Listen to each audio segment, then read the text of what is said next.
Hi friends, good evening. This is Preeti Dubey और आज मैं आप लोगों के लिए एक नया अपडेट लेके आई हूँ, बेसिक ऑफ इंफॉर्मेशन। ये इंफॉर्मेशन ऐसी है कि हमारे बहुत सारे कस्टमर्स की मतलब क्वेरी बता दीजिए या कंफ्यूजन बता दीजिए। हमने कई बार देखा है कि लोग इवैल्यूएशन पर्पस के लिए जो हॉस्पिटलाइजेशन होता है उसे भी कहते हैं कि आप हमें कवर करके दीजिए या ओपीडी कवर करके दीजिए। तो फ्रेंड्स, मैं बताना चाहूंगी कि मार्केट में कभी तक ऐसा कोई भी मेडिक्लेम पॉलिसी नहीं है जिसके अंदर आपको ओपीडी ट्रीटमेंट कवर मिले, राइट। और दूसरा, मैं एक और क्लैरिटी आप लोगों को देना चाहूंगी कि कंपनी कवर क्या करती है। बेसिकली कंपनी हॉस्पिटलाइजेशन में ट्रीटमेंट कवर करती है, ना कि आपने ये जानने के लिए चेकअप करवाया या एडमिशन लिया कि मुझे क्या बीमारी हुई है।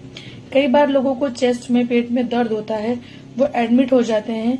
आफ्टर द चेकअप, जैसे ईसीजी हो गया या अपना एक्सरे हो गया या अपना सोनोग्राफी होने के बाद भी कोई उसमें बीमारी नहीं निकलती है, राइट।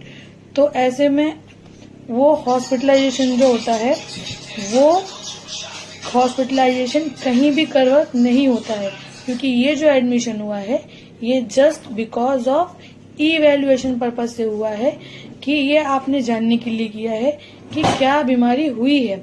यस, बट अगर इसी चेकअप के दौरान पता चल जाए कि हार्ट में ब्लॉकेज है या गैस्ट्राइटिस का अटैक आया है, यानी कि वहां पे बीमारी की फाइंडिंग हुई है और फिर उस पे जो ट्रीटमेंट लिया जाता है वो होती है। तो फ्रेंड्स, जब भी आप हॉस्पिटलाइज हो, ठीक है, तो जब भी आप कैशलेस के लिए अप्लाई करें या जब भी आप हॉस्पिटलाइज हो रहे हो, उस समय आप ध्यान दें कि आप थोड़े से मेडिकल रिपोर्ट्स पे ध्यान दें कि जो भी हॉस्पिटलाइजेशन से रिलेटेड हो रहा है उस पेपर में आपकी बीमारी क्या लिखी गई है।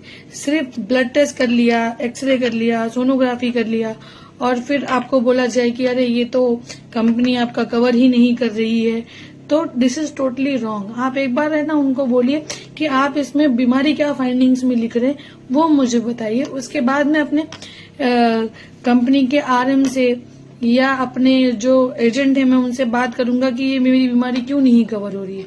कई बार हॉस्पिटल कस्टमर को because of lack of knowledge या पूरी इन्फॉर्मेशन नहीं होने के कारण इन सब बातों को लेकर डिस्प्यूट रेज कर देते हैं कि अरे हमने तो हॉस्पिटलाइजेशन कर लिया है लेकिन आपकी कंपनी है ना ये आपका क्लेम पास नहीं कर रही है, ठीक है।